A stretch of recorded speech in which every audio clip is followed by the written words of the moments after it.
Like every one of you present here today, even at your home, virtually, I miss the usual, the normal, the less than ordinary things we used to do around here. There was no online class, no social distancing, face mask, and face shields were unheard of except when we needed to visit the hospital or clinics. Now, they are the signs of the times. However, we are not alone in this experience. All across the world, people live in tough times, and tough times demand a tough fate. This tough situation we are in, brought by the COVID-19 pandemic, is an opportunity to invite God's truth into it, and we will find peace. Shalom, everyone, and welcome to our 12 Commencement Exercises and Recognition Program. This event is 100-fold significant due to several reasons. For the second time, we are celebrating a milestone via online as a consequence of following government protocol to observe health measures in order to prevent the spread of the virus. Though we want to hug each other, shake our hands, and exchange pleasantries personally, we can only wish for now. Today also marks the first graduation of the junior high school students, and it is a bit of a disappointment not to walk the aisle towards the stage. Yet, on the other hand, what matters most is the fact that you have completed your requirements, which will qualify you to senior high school. Congratulations. Congratulations as well to all other students who will move up to the next level of schooling. Thank you for staying with us and keeping the Schulerian spirit alive. This dire situation we are in at the moment has not stopped us from delivering the same quality education that each one of you deserves to have.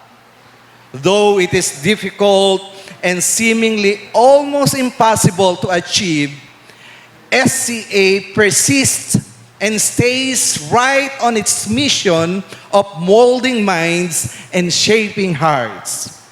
We are continually on the works to improve further, entertaining an array of ideas that will keep our school at par with others of similar status and repute. As you may have known, we have a very good team of faculty and staff who are more than teachers and assistants. They are family. We are family. The school may appear to be closed, but in reality, it is very open, maintaining an open door policy. I have set before thee an open door that no man can shut it, not even this dreadful virus called COVID-19. So rest assured, my dear SCA family, that Schuler Christian Academy will continue to exist and exist in excellence. Allow me to say a bit more about this pandemic. We have experienced being quarantined first for 15 days, then another 15 until we found ourselves kept inside our homes for over a year now. ECQ, MECQ, GCQ, MGCQ were imposed by our government. There were a lot to do and not to do that somehow we are confused. People were separated in ways we never thought possible. Indeed, this is a world that will never be the same again. No doubt, this is historic, and history repeated itself since the same phenomenon happened some 100 years back. Our world has been thrusted into uncertainties once again, and we hear more bad news every day. But let us not lose heart, for there are truths that can anchor us in this turmoil.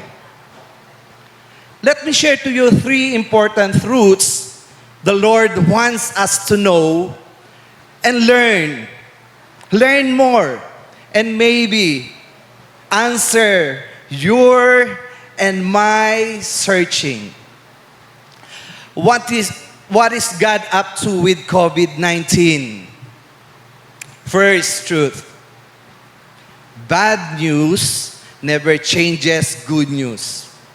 We've got to admit, 2020 and even up to now has been a year of bad news. Worldwide pandemic, economic uncertainties, political unrest, poverty, and many others. It can never replace the good news. Those bad news can never replace the good news. God loves me.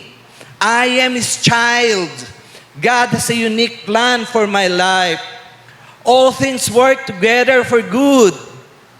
I'm going to heaven when it's all done. I've got a future and a hope. I've got God's plan, and it best work for me now. I have a glorious future when it's over. Bad news never changes good news. Second truth, God is in control. One of the things COVID has done, it has assaulted our false sense of control. We like to be in control. We like to go according to our plan, and so we make plans.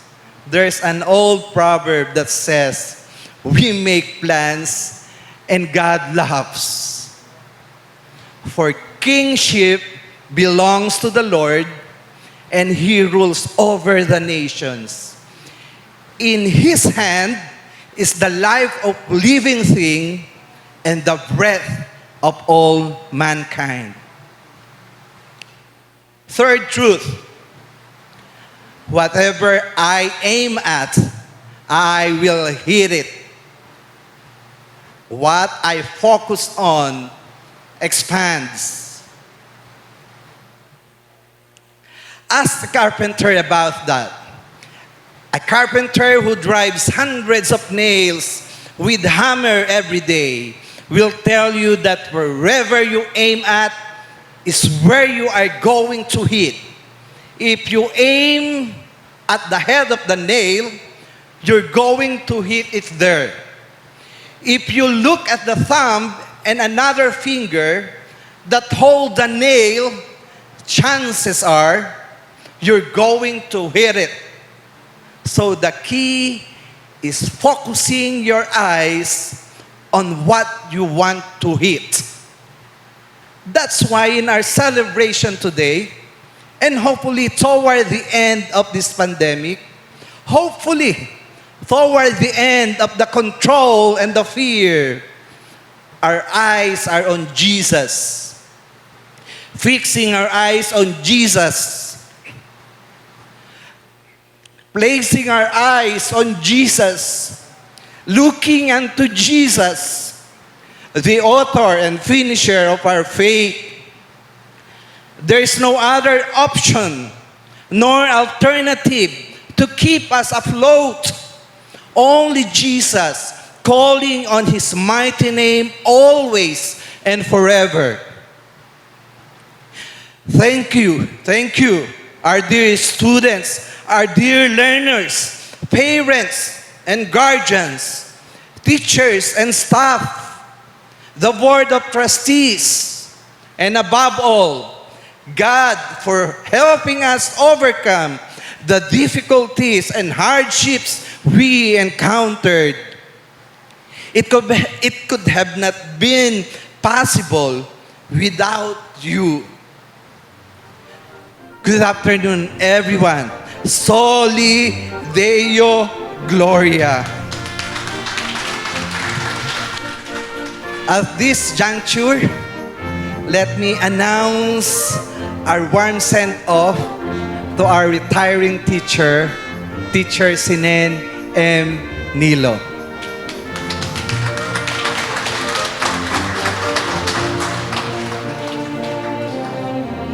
I'd like to invite our school officials present today on behalf of the Board of Trustees to send off our teacher, Sinen M. Nilo, on her retirement.